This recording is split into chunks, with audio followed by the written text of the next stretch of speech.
नमस्कार मित्रों, मैं ज्योतिषी डॉक्टर विनायक जोशी आप सभी का आपके अपने YouTube चैनल पर दिल से स्वागत करता हूं। दोस्तों, सबसे पहले तो मैं आप सबसे क्षमा प्रार्थना करता हूं क्योंकि पिछले कुछ दिनों से कुछ पर्सनल रीजंस, कुछ हेल्थ के प्रॉब्लम्स के कारण मैं वीडियो शूट नहीं कर पाया था। अब नवरात्रि करीब आ गई है तो मैंने सोचा कि नवरात्रि के लिए कुछ स्पेशल बनाया जाए। तो आज मैं दुर्गा उपासना का एक अच्छा सुंदर प्रयोग आप सभी के साथ शेयर कर रहा हूं। दोस्तों, हम मानते हैं कि एक ईश्वर है, परमात्मा है और उसी की जो क्रियामय शक्ति है जिसे हम दुर्गा कहते हैं। देवी भागवत के अनुसार ब्रह्म रूपिणी जो है वो देवी ही है। जगदम्बा एक ऐसी शक्ति है कि जो हमें जीते जी सुख और मृत्यु के बाद मोक्ष प्रदान कर सकती है। शिव, विष्णु और ब्रह्मा तीनों की माता स्वरूप देवी भागवत में मां जगदम्बा को माना गया है।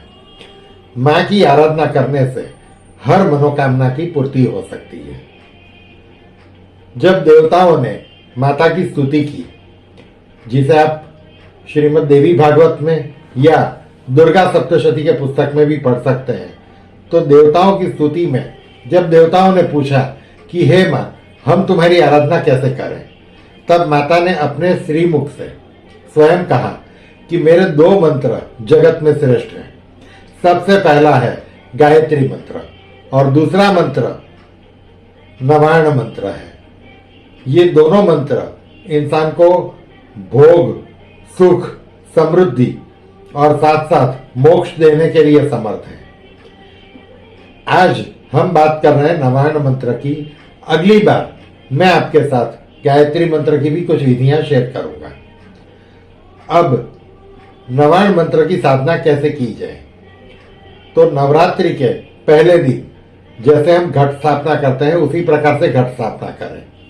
एक चौकी लें, चौकी के ऊपर लाल कपड़ा बिछाएं, एक कलश लें, कलश के ऊपर श्रीफल, नारियल की स्थापना करें। ये करने के बाद कलश में जल भर लें, वो क्या नाम है भूल गया, कलश में जल भर के उसके ऊपर नारियल स्थापना करें। हर रोज उसके अंदर थोड़ा थोड़ा जल ऐड करते जाएं, नारियल ना हटाएं। नारियल के ऊपर से ही जल चढ़ाएं, जब फुल हो जाए तो रुक जाएं। उस तरह से उसको सूखने ना दें। वो कलश के सामने बैठ के उसी को गणेश और साक्षात जगदम्बा का स्वरूप मानकर उसी की पूजा करें। अब दोस्तों, साथ साथ एक और चीज का एडिशन है। एक छोटी सी पीतल की या स्टील की थाली ले लें, उसके अंदर रौली अर्थात कुमकुम से एक स्वस्तिक बनाएं और उसको कलश के सामने रख दें। जो ध्यान के, पूजा के अक्षत चढ़ाएं, जो कुछ भी चढ़ाएं वो सब उसी में डालें। और जब पूजा पूरी हो जाए तब वो कुमकुम को इकट्ठा करके एक डिब्बी में भर लें। उसका क्या उपयोग होगा वो मैं आपसे आगे शेयर करूंगा। अब ये स्थापना होने के बाद माता का ध्यान करें। जो महाकाली, महालक्ष्मी, महासरस्वती, त्रिगुणात्मिका भगवती दुर्गा है उसका ध्यान करें। ध्यान का मंत्र है ओम विद्युद्दामं समप्रभां मृगपति स्कंधं स्थितां भीषणां कन्याभिः करवाल खेट विलसद हस्ताभिरासेवितां हस्ते शक्र गदा शिखेट विशिखा शापं गुणं तर्जनीं बिभ्राणां मनलात्मिकां शशिधरा दुर्गा त्रिनेत्रां भजे। इसके पश्चात कहे कि ओम नमः चंडिकायै श्री महाकाली, महालक्ष्मी, महासरस्वती स्वरूपिणी भगवती जगदम्बा दुर्गा देवी नमः ध्यानम समर्पयामि। ये बोलते हुए थोड़े से अक्षत उस थाली में जिसमें हमने पहले स्वस्तिक बनाया है उसी में छोड़ दें। मंत्र के उपरांत मां दुर्गा का आवाहन करें। आगच्छ वरदे देवी दैत्य दर्प निषूदिनी पूजा ग्रहण सुमुखी नमस्ते शंकर प्रिय कल्याण जननी सत्या कामदा करुणाकरम अनंत शक्ति संपन्ना दुर्गा मावयाम्यहम् इसके पश्चात कहे ओम नमः शनिकाये, ओम श्री महाकाली महालक्ष्मी महासरस्वती स्वरूपिणी जगदम्बा दुर्गा देव्यै नमः आवाहनम समर्पयामि। समर्पयामि के साथ थोड़े से अक्षत फिर से उसी थाली में रख दें। अब माता का यथाशक्ति अपने हिसाब से पूजन करें। हो सके तो पंचोपचार षोडशोपचार जो भी अपनी शक्ति है उस प्रकार से माता की सेवा करें। एक धागा लेकर उसको कलश के आजू बाजू लपेट लें। हो सके तो एक चुनरी भी चढ़ा दें।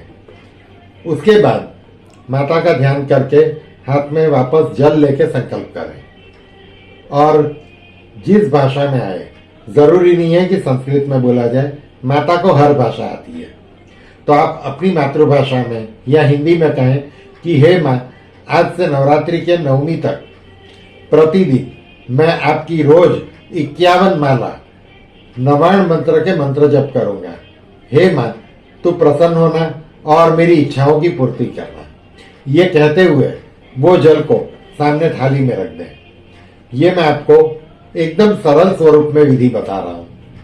इसको अगर कॉम्प्लिकेटेड करना हो तो हम कर सकते हैं, जिसकी कोई आवश्यकता नहीं है, क्योंकि माँ जो है वो दिल से जुड़ी है और आपके दिल की भावनाओं को समझती है। उसके पश्चात अपनी माला लेकर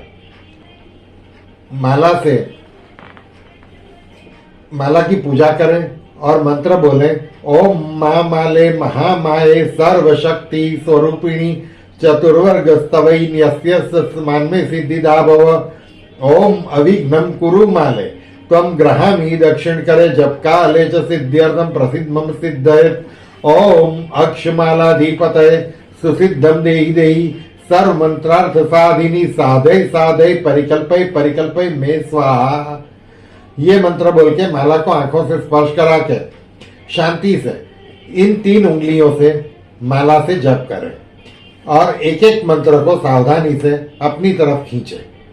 जैसे ओम ऐं ब्रीं क्लीं चामुंडाय विच्चे, ओम ऐं ब्रीं क्लीं चामुंडाय विच्चे, उस प्रकार से जप करें और एक माला करने के बाद माला को घुमा दें। जो सबसे ऊपर का मणि होता है, जिसे हम सुमेरु कहते हैं, उसको कभी भी उल्लंघन ना करें। जैसे कि अगर मैं आपको मेरी माला में दिखाऊं तो इस माला से आप समझ सकते हैं। आप इस मणि को सुमेरु मान लीजिए और जब आप जप करते हैं तो एक एक मंत्र का आकर्षण करें। ओम ऐं ब्रीं क्लीं चामुंडाय विच्चे, ओम ऐं ब्रीं क्लीं चामुंडाय विच्चे, ओम ऐं ब्रीं क्लीं चामुंडाय विच्चे, इस प्रकार से ये करते करते जब आप आखिर में पहुंचे तो आखिर में पहुंच के जब ये मणि पे आएंगे तब इसको स्पर्श न करके इसको घुमा दें।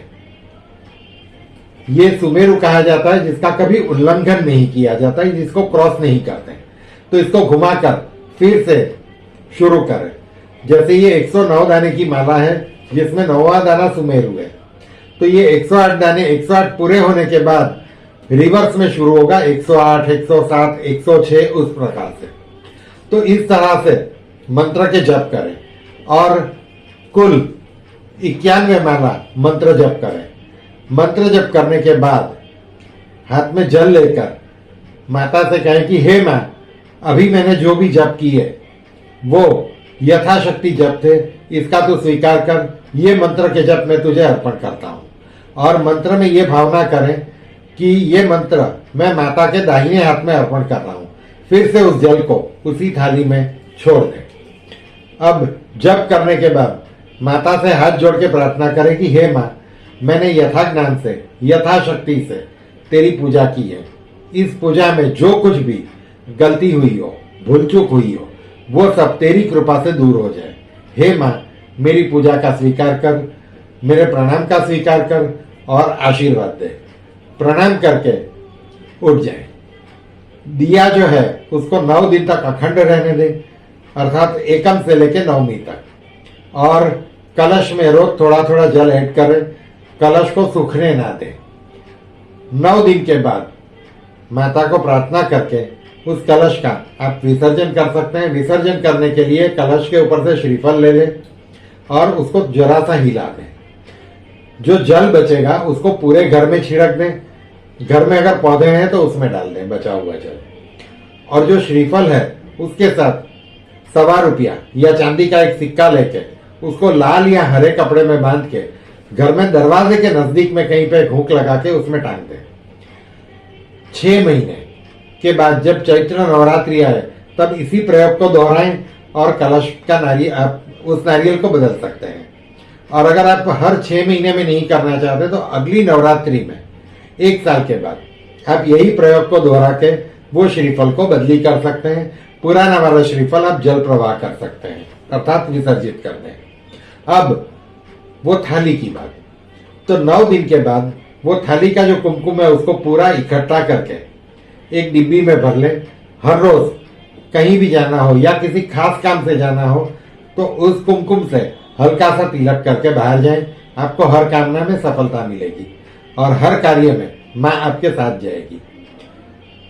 इस प्रयोग से इंसान के दुख और दारिद्र्य का नाश होता है। मैंने कई लोगों को यह प्रयोग दिया है। कभी कभी ऐसा भी हुआ है कि 9 दिन के प्रयोग के अंदर 90 माला करते हुए अर्थात प्रतिदिन की 90 माला जातक को अर्थात पूजा करने वाले को दिए के ज्योति के ऊपर माता के दर्शन होते हैं। कभी कभी सामने ऐसे लगता है कि तेजों में वर्तुल आ गया है, कभी कभी माता की आकृति भी नजर आती है। तो ये प्रयोग मेरा अनुभव से सिद्ध किया हुआ है और कई लोगों को दिया है, सबको लाभ हुआ है। मुझे आशा है कि ये प्रयोग को करके आप सभी लाभान्वित होंगे। नमस्कार।